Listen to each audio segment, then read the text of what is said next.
Hello, good people, and welcome to our show. By the way, I don't want to discriminate bad people. Welcome to our show as well. Everyone, welcome to our show. Today we discuss about EAT, Expertise, Authority, Trust. It's very important today on Google if you want to rank your website high. And a few of websites that I promoted were a hit by this algorithm when Google launched in 2018. Yeah, we lost traffic. That's why I'm so excited to learn more about that with Michael Lewittes. How are you? I'm doing well. Thank you for inviting me. Yeah, it's a big pleasure. Check out your profile. You know this topic. You can share a lot of valuable insights. Before we start, tell more about your experience, background, and why you decided to to speak today about EAT. Most of my career was in media. I worked in journalism. I was a columnist at the New York Daily News, an editor at Hearst Magazines, an editor at the New York Post, a producer at NBC News. And then I went off on my own and I started my own website, and it was a content related site. We were fact checking celebrity news. And the truth is, having worked in the industry for about 2 decades, I had some very, very good sources within the entertainment industry. And what I was seeing is there were a lot of inaccurate articles. And that's why I want to start this fact checking company. I think the impetus for me was when I was at NBC, there was a story by the blogger Perez Hilton. And he had reported, and I believe it was 2006 or 2007, that Fidel Castro had died. It wasn't true. Mhm. And the internet was very different back then. It isn't what it is today. And it was more of an echo chamber in which everyone sort of picked up other people's stories and would simply say, according to. And that was their sort of way of getting away around liability, or even saying, well, we don't know if it's true, but it's according to. And the fact of the matter is, Fidel Castro had died maybe about 9 years later. And I used to joke with Perez afterwards that, okay, you got the story wrong, but for the rest of your life, you can lay claim to the fact that you were the first who reported that Fidel Castro had died. A decade early almost, but you were the first.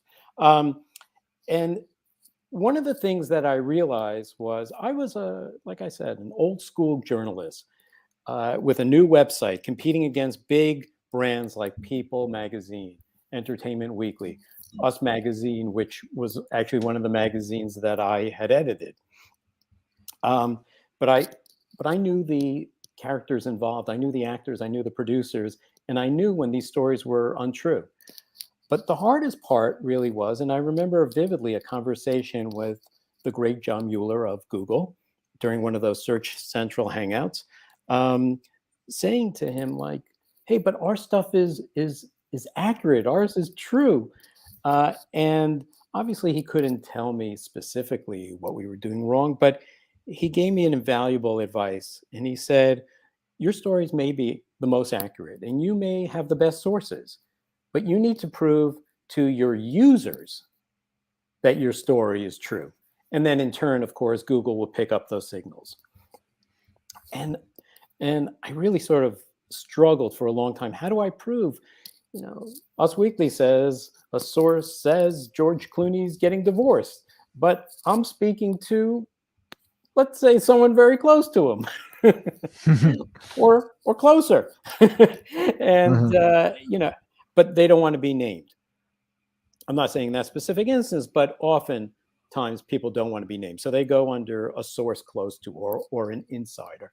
So how do you prove that the story is not true? How do you make it transparent to the reader that your sources are better? Now, a better example of this, of course, is the tabloids love doing stories about Prince William is going to ascend the throne, leapfrog his dad, who will step aside, and he'll go from the queen to him. And they all would write these articles. But the fact of the matter is, it's not even the queen. They would say the queen has decided her grandson will be king, but it's not even the queen's decision. There actually are statutes on the books. There's a thing called the Settlement Act of 1701, which talks about accession to the throne. It's out there. It's on the web. It's on the royal website. The queen can't do that. Parliament has to do it. So what we would try to do, and we try very hard, was to find third-party examples out there for us to link to and to show the reader, yes, the magazine says they have a source, but we're showing you on the royal website that this is not even a possibility. It can't happen. And the same thing would happen with stories about celebrities getting divorced. Sometimes we would say, you have to go on the record, or, point to something that we can direct our readers to. So what evolved over that time was, and it wasn't something that I had thought about as expertise, authoritativeness, or trustworthiness. It was really what came to me and my staff was, how do we show the reader, whether it's through links or listing sources underneath our stories, that our story is actually more reliable? Because one, you want the user to know the story is true. And in terms of getting traffic from search, Google's mission is simply to surface the most reliable results. And if you can spoon feed them the way that you got from point A to point B very transparently, you will ultimately rise higher in search. And I sometimes argue that EAT, the T, should not only be for trustworthiness, but also for transparency.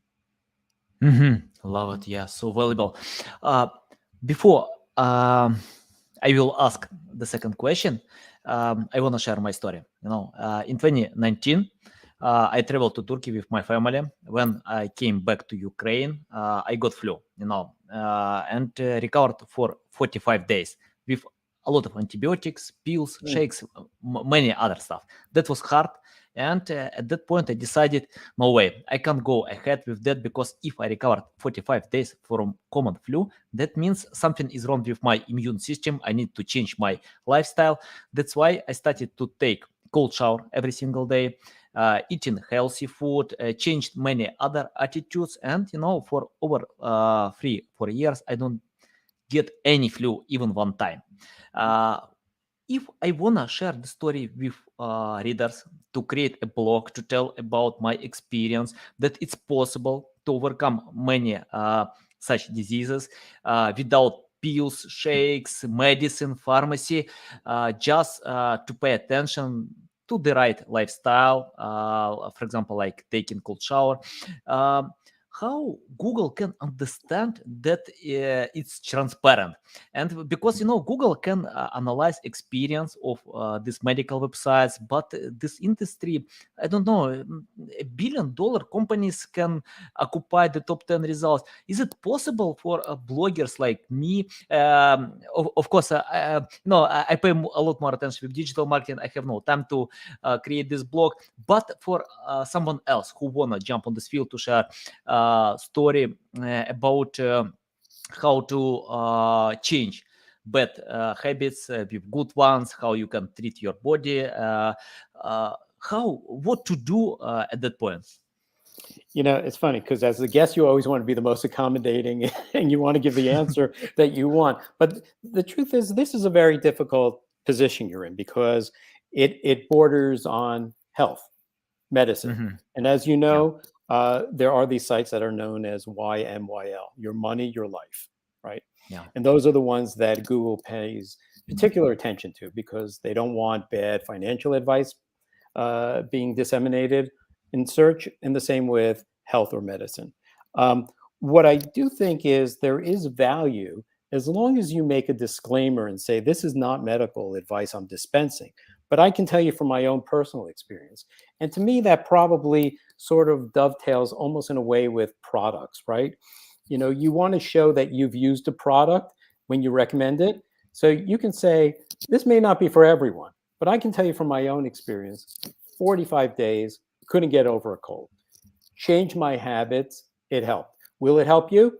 I don't know. But what I can tell you is, eating better will always help you. And I'm sure whatever diet that you're on, there's probably some other sort of similar diet that you could link to and link to the benefits of that diet. To be honest, I don't know a lot about diets, but I believe like low carb, high protein is probably good. Probably not a lot of fatty food is good. I know from going to my doctor, you cut out fried food, you exercise, and if you're advocating these things, well, it doesn't make you a doctor. It doesn't necessarily make you an expert, but you can give your own experiential advice from that. And as long as it's not contrary to medical practice, right? As long as you're saying, as long as you don't throw in things like, well, I take an early morning shower and I eat very healthy, and then I smoke a pack of cigarettes, and then I go for an afternoon run. Whoa, whoa, whoa. What was that thing? Go for a run? No. The other thing, smoke a pack of cigarettes. As long as you're not giving things that are clearly bad advice. But I to be forthright, I think that's a very hard thing to do. I think you could probably gain followers and people who subscribe to that, and maybe people will become commenters or give other advice like, yes, in addition to what Anatoly does, I also do this. Positive mind is supposed to be very helpful. Some people find whatever type of spirituality, whether it's behind religion or it's meditation, that's supposed to be very good for you as well. But again, that's not medicine. And as long as there's a disclaimer, I think it can still grow in popularity, because if people find the same positive benefits that you have, they'll want to tell their friends. It may not be juggernaut in search, but that's okay. Getting a lot of direct followers, as long as you're dispensing something that is safe, that is healthy, that you, perhaps others can attest to. Maybe there are things, like I said, dietary that you can link to, where this cuts the risk of heart disease by X%, then it should do very well. Love it.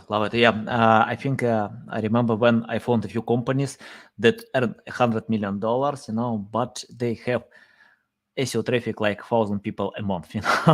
They don't care a lot about SEO. So SEO is not the last thing that you can provide for your website. If you can't win the top 10 ranking positions, that means, I agree with you. You can go to social media to grow your audience, to go ahead with that. It's funny because I truly believe SEO is one of the great things in life, because my overall thesis is you can have the best article in the world or the best product in the world, but if no one knows about it, what's the point? That said, I also think there is something to be said for just doing quality content and just making it for the user. The analogy I sometimes give is, you want to play as a member of the orchestra. You want to play to the audience. The audience are your users, your readers. You don't want to play to the band. The band is Google. Now, Google might enjoy what you play if you play really well, but ultimately your audience are your visitors. I seem to find that there is a very strong correlation between putting in the time and creating good content. And that may mean putting something aside for a few days, coming back, building on it over time. But when you have a really strong piece of content, the users find it, whether it's through Google, through social media, they will find it. Yeah, totally. I have the question about the score of EAT. For example, if I check out volume, I can see like 1,000 people can search for this keyword. If I check out cost per click, I can understand the price that companies are willing to pay for this click. If I analyze keyword difficulty, I can imagine how many backlinks I need to create. But how to measure EAT? We have no any metrics. I don't understand what kind of EAT quality I have from your experience. Can you lead audience in the right direction? It's very hard, right? I get that. One thing to do is to, after you're done with a piece of content, perhaps send it to a few friends who have no vested interest in this at all, and ask them if it really answers their questions. And if it doesn't answer all their questions about the topic, what are their questions? And then incorporate what you left out. But as you said, there is no particular metric for it. You can tell, right? You can tell page speed, very simple. You can tell all these other things. You can tell if it's a bad user experience if there are too many ads on a site. but it is very tough to compare. One thing though that I do, I A/B test. I don't even want to say how many stories a day because people think I'm absolutely out of my mind and wonder when I sleep. But I A/B test a lot of things, and when you've done it as long as I've done it, and you've looked at as much content as I have, sometimes it becomes very transparent to me what is missing. Um, whether it's an article about an individual and you've left out 2 or 3 data points about them, or if it's a news story about, you know, something going on in the Senate, and one article talks about what the vote was and who objected and who voted for it, but kind of left out what was at the core of what they were discussing. I've seen many times where there have been stories about uh, individuals who were, let's say, compelled to testify in a deposition or before Congress. And they talk about how the person reluctantly wanted to testify, but they didn't talk about what the backstory was, why, what brought them to that point. And I saw that in a few, and I don't want to, I don't want to single out any publications, but some very large publications. And I thought that's awfully odd that they're not giving the background. They're just sort of giving you the drama of this person didn't want to do this, but these people wanted them to do this. And it was like, but what led to that moment? And I think what you really have to do is just try to just be more robust in your reporting than others on that topic. It's a heavy load to carry, and it's it's at times very daunting. Um, but uh, but time after time, every story that I A/B test, the story that's more robust, that has the more data points, that has the more facts, simply rises higher in search. The best way to sort of do this is, I find, in the simplest one, it tends to be obituaries of famous people. I find that a lot of news organizations want to be first, right? So a big celebrity dies. Usually it's TMZ who reports it first with about 50 words, and then about another 25 outlets pile on, and they take those 50 words and maybe add another 45, 50 words, but they want to be second or third, and then they publish. And they might make it into the top stories carousel right away because they're one of 3 outlets reporting on it. But what invariably happens is a place like the New York Times, which has obituaries pre-written, and they're very robust. They talk about someone's early childhood, the people they were romantically involved with, if they had children, what their professional accolades are. They get very deeply into these stories. They don't miss anything practically. And then that New York Times story comes in and it knocks the other stories out. Right? And then the other stories are now scrambling to add more data points, more facts about the individual. And what often happens is that New York Times story, which is really robust as is getting all the links already, because everyone's going to link to this New York Times story, which has everything in it. They might link to the original source. Maybe if it's TMZ, they might link to them. But there's so many hundreds of other outlets out there that just rush to be second, third, fourth, that they're then spending 30 minutes or an hour fixing it, while other places didn't rush in and wrote something more robust and are getting the links. So sometimes it's not so good to rush and get a story up there. I find that take your time, write something that's more robust. Look at what your competitors are doing. And, if you see something that you've left out, include it. I'm not saying take their proprietary reporting, but if it's a obituary, for instance, going back to that example, most of this stuff is in the public domain about what awards they won and things like that. So spend that extra time, make it extra robust, because that story will leapfrog the other smaller, thinner stories and will probably get links, much like the original story and probably, like, as I said, the New York Times. Yeah, I think you shared about linkable content when you create content that people, webmasters, websites, editors wanna link. Can you tell more about creating linkable content? How to create content that will provide a strong reason to get these links, to deserve these links? Because I read a study from Brian Dean, and he shared in the last study about getting 5,000 links, if I remember correctly, from creating some linkable pages. Love it. From your experience, how to create this linkable content? See, I'm a funny character that way. I don't look at links in terms of trying to get them. I mean, it's great when you do get them. I really, and it may be because of my background in journalism. My whole thing is about writing really good content. And if you write really good content, the links will find you. The readers will find you. It may take a while. It's a slow burn. I remember when I started my fact-checking company. I started in July of 09. And December of 09, I said to my wife, I said, maybe this was a mistake. You know, I had a nice job beforehand. Maybe going off on my own was a big mistake.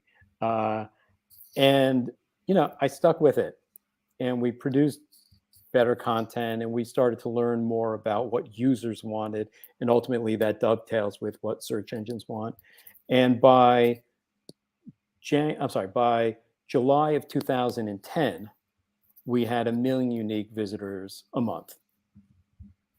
By the following year, and it was a small team of 2 at that time, we had 2 million unique visitors a month. And by year 3, we had 4 million unique visitors a month. And it's simply because we were doing quality work. We weren't posting 30 stories a day. We were posting 8, maybe 10. I then made a mistake. I said to myself, if we're getting 100% increase year over year, why don't we hire more people and churn out more content? And that seems like a reasonable equation, right? If you do 2x times 2x times 2x, but that doesn't work that way. What ultimately was happening was we were going a little off mission of just fact checking. We were writing other celebrity related stories, and it wasn't just fact checking. Sometimes it was a recap of a TV show, or a funny comment someone made on one of these talk shows, and we blew it up into a bigger story. We were going off mission. That was first mistake. Second mistake was when we started churning out more stories. We went from about 8 to 10 stories to about 30, sometimes even 40 stories a day. But those 40 stories were not robust at all. They weren't substantive. We were just churning it out. And ultimately, what I was doing was I was creating a thin content factory unknowingly. And that's when we got hit, by Panda. And we got crushed. And I didn't know much about SEO. That's when I started to say, wait a minute, what's going on here? You know, we're doing 100% year after year, and we're now doing more content. Shouldn't we theoretically be getting more traffic? And that's when I really started to understand it's about the nuts and bolts of good content. You know, answer the who, what, where, when, how, and why. And then go beyond that if you can. Find experts who can lend credence to your work. And so it took me a while to figure that out. And that goes back to that first thing I was saying about John Mueller. He was saying, you know, prove to your audience why you're more trustworthy. And as I started to analyze what stories were doing well and which ones didn't do well, it was the stories that were very thin. It was the stories we were slapping together because it was a breaking news story and we wanted to be part of the discussion. And what I realized was go back to the old formula of maybe 10 stories, maybe 6 stories one day, maybe 12. But don't just churn out stuff for the sake of churning out content. And what ultimately happened was we did far better than we had done before. You know, and part of the strategy ultimately was I then identified what was thin, and you know we removed it from the index. And we focused only on good, well-reported, and robust articles. And that was the secret sauce. And that was before I knew anything about EAT. It was simply doing good reporting, giving the reader as many facts, as much data as you can, and backing it up as best as you can with transparent sourcing. Love your story. Yeah, interesting. Can you tell about thin content more? What does it mean for readers, for listeners who don't understand what thin content means? Because Google denies the number of words, counting the number of words for any page. So, from your experience, thin content means that. Can you tell? Right. So that's the problem, right? So a lot of people think thin content means word count. And where it gets a little muddied and gray is that if you look at a ton of content and you compare two stories on the same subject, oftentimes the story that has more words does better. But it's not because it simply has more words.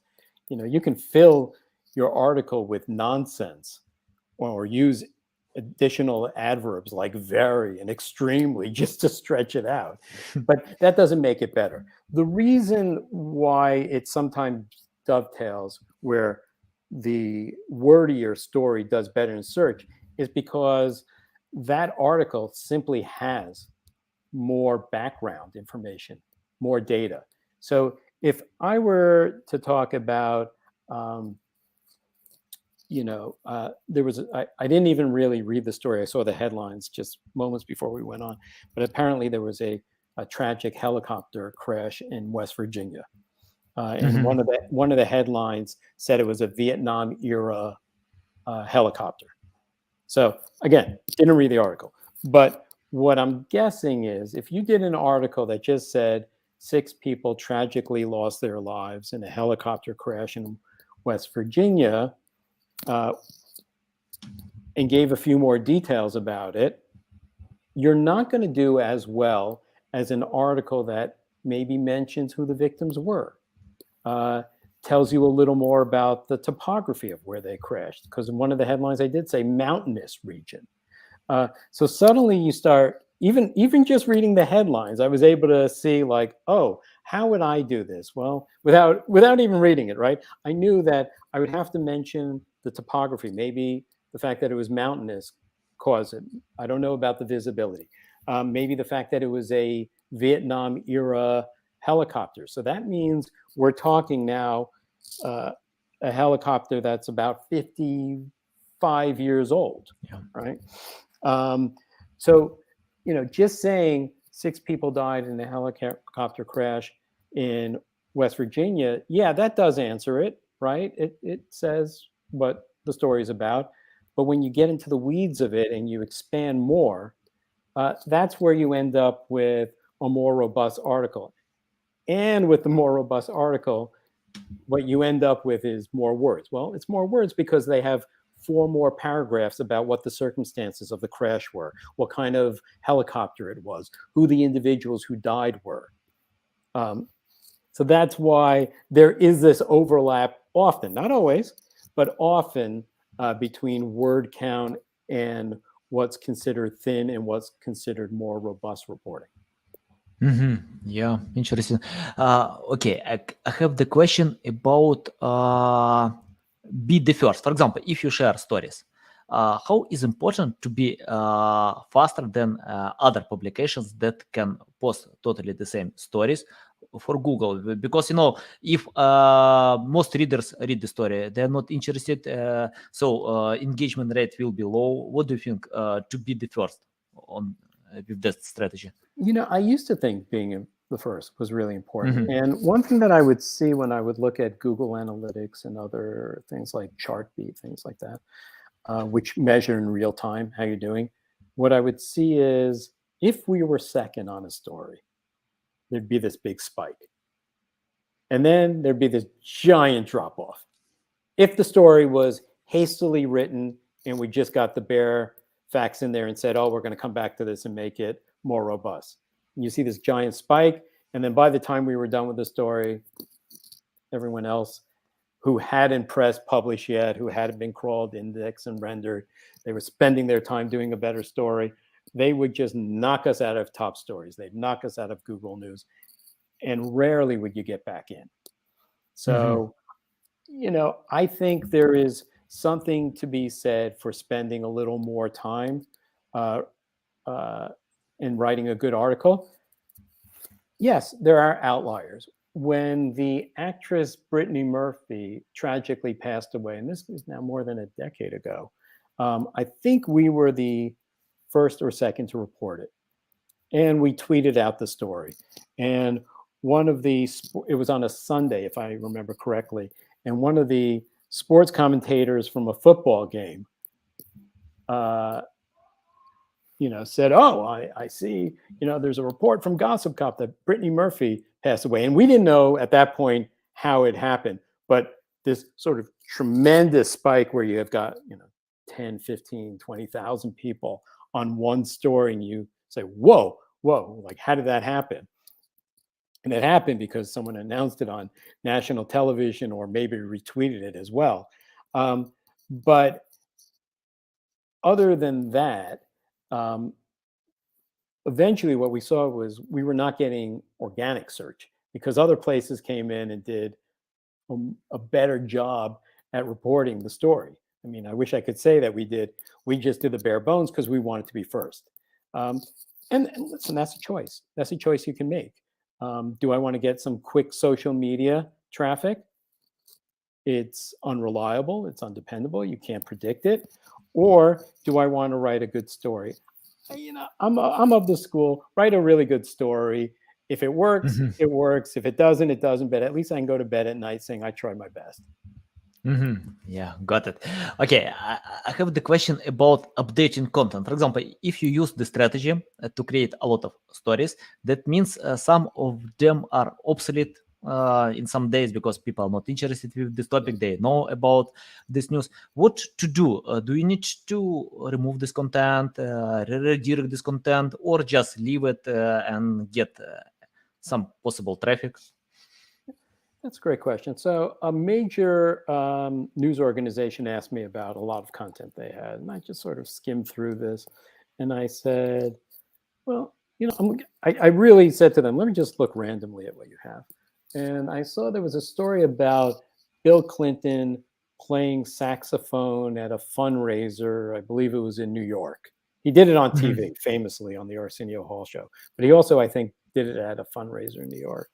And I said, do you think anyone's really searching Bill Clinton saxophone fundraiser, today? And they were like, no. And I said, okay, what do you think we should do with this? And they were like, I don't know. And they said, should we get rid of it? I said, don't get rid of it. Just archive it. Just archive it. You should have it, but it doesn't need to be indexed. There's no reason you need to index everything. It could be archived. So I think you sometimes have to make that calculation in your head. Do I really think someone's looking this up 10 years later? An example, if it's someone in sports who did some sports feed 10, 12 years ago, like, are they looking it up unless it's one of those iconic moments? Probably not. But in terms of things that are possibly evergreen or on a topic that lives on and on, I would say absolutely. Always revisit it, always update it, be transparent and say that it was updated, and maybe even note some of the things in bullet point that were revisited and updated. Can't go wrong with that. Yeah, valuable. Okay, I have the question about helping some of my audience. I have students who always asking me, do I need to learn about SEO today? What kind of future will be? For example, if you started today without any skills, knowledge, experience, what would you do to learn more about SEO? There's a beginner's guide that Google has online. It's really worth reading. Not going to make you an expert SEO, but what it will do is teach you at least what you should be thinking about when creating content. And maybe it will also help you do things that aren't violative or that would be frowned upon, like keyword stuffing or buying links, things like that, that you'll realize, oh, I definitely should not be doing this because I'll be penalized and there's almost no way of coming back from that. So I think that beginner's guide is really valuable. In fact, most people who I talk to and I work with, I always sort of forward them that. I forward them the quality raters guidelines.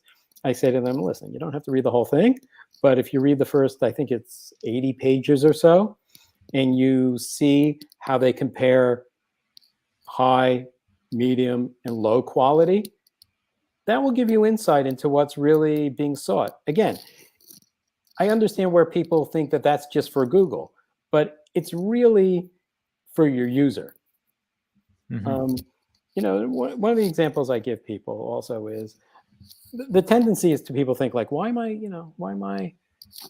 playing to Google, right? Why am I doing this just for Google? And the answer is twofold. One, yes, it's the biggest search engine in the world by far, and it can make a demonstrable difference in your life if if Google shines kindly upon you.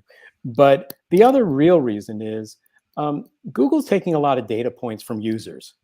So when they're recommending that you do X, Y, and Z, it's not because some engineer capriciously said, I want people to do this. No, they're taking the data points from actual users and they're saying, hey, this is what users want.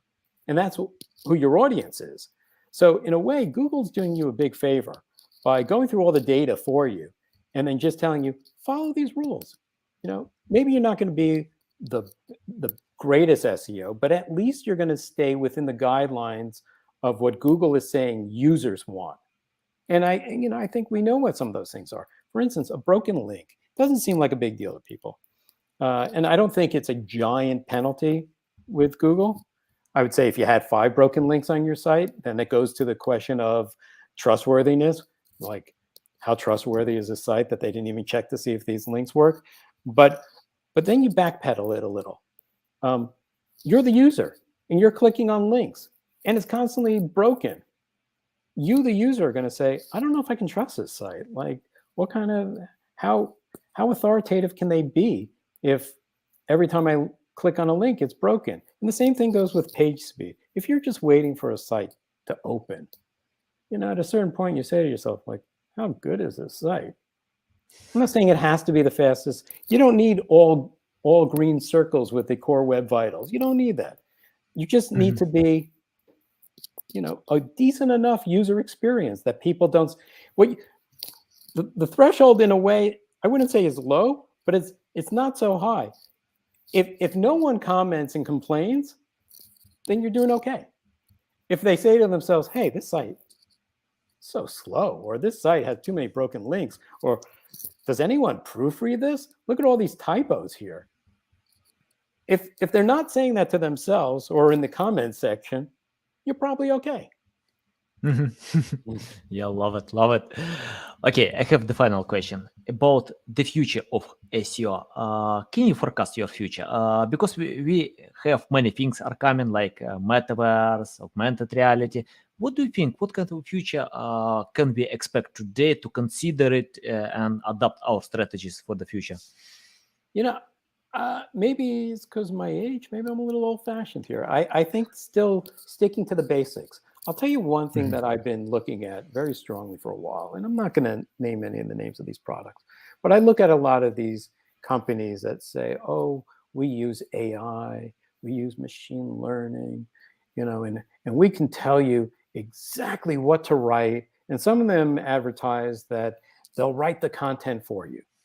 And I have tested, I can't tell you how many, literally dozens of them.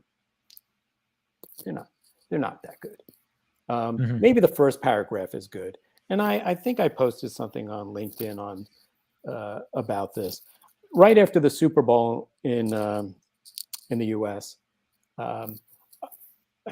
Now I can't remember who the Rams beat, but I put it in like this team beat this team on this date, and some of these AI programs, were telling me that the Rams played a team they didn't play in the Super Bowl, that it was a close game, but the Rams lost. Like, that's the opposite of what happened.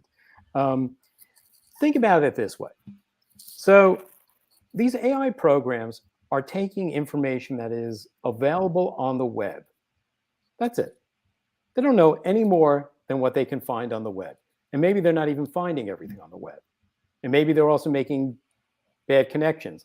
They're seeing the words Los Angeles Rams and Super Bowl, and they're thinking about, like, oh, the Rams years ago played the Patriots to get into, possibly to get into the Super Bowl. And now they're reporting about that. Like, that's wrong. So think about it this way. Think of everything that's known about you on the web, right? Throw it into a machine. Do you think a machine is really going to write a more authoritative, trustworthy, and expert piece of content about your life than you would about your life? It's not possible. I've spoken to NLP specialists because I am fascinated about this. And even some of the greatest in the world, who are the greatest advocates for NLP, will say that never will any of these machines be able to write anything as trustworthy or as factually correct as a reporter or the individual writing the article.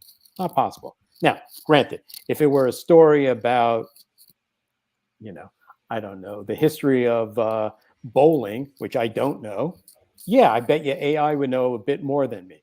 But if I were to spend the time and read encyclopedic articles in Wikipedia and just study about the history of bowling, I bet you over time I would write far better than a machine that's just pulling facts from nowhere and trying to weave it all together and make it sound like it's a coherent article. Yeah, I'm on the same boat. I reviewed a few AI tools, check out them, even used a few of them, but it takes time to edit their results, and it's more about rewriting. I think we can use them even today for some places without competition. For example, I found a few financial websites get a bunch of traffic just creating AI pages, written content with AI pages for converters, tools, and yeah, they get traffic because without any competition, Google doesn't have another choice to rank something. And I'm sure if it's stock quotes, right? If it's generating stock quotes that are happening in real time, AI can do this. And I wouldn't argue with that, right? You don't need someone to type in, this particular stock is up 0.2% today. Yeah. No, AI should do that. But I wouldn't want an analysis, a financial analysis of that company based on whether it went up 2% or not, because that's not really going to tell you about its price to earnings or its market cap or how many shares were traded. It could tell you those data points, but it can't tell you forward thinking about, if it's a pharmaceutical company, for instance. Let's say they had a drug that failed. They're not going to write that. Maybe if something happened, they could discuss it. But unless you're doing all this stuff in real time yourself and checking it, it's prone to error. Yeah, totally. Michael, it's a big pleasure to get you on my show, to learn from you. You shared a lot of valuable insights. I love your stories, your examples. They are great. Tell our audience how they can reach out to you, learn more about you, follow you. I'm on LinkedIn and on Twitter, although I don't use Twitter all that often. And I'm, always happy to connect to anyone who wants to. Okay, guys, you can find all these links in the description below. Listen us on Apple, Google, Spotify. Thanks again for your time. A big pleasure, valuable insights. I'm going to use many of them because I'm not good with stories. I usually pay more attention to create evergreen content, but I think, yeah, it's a good point to start doing this. Okay, guys, thanks for watching or listening us, and see you next time. Thank you so much for having me.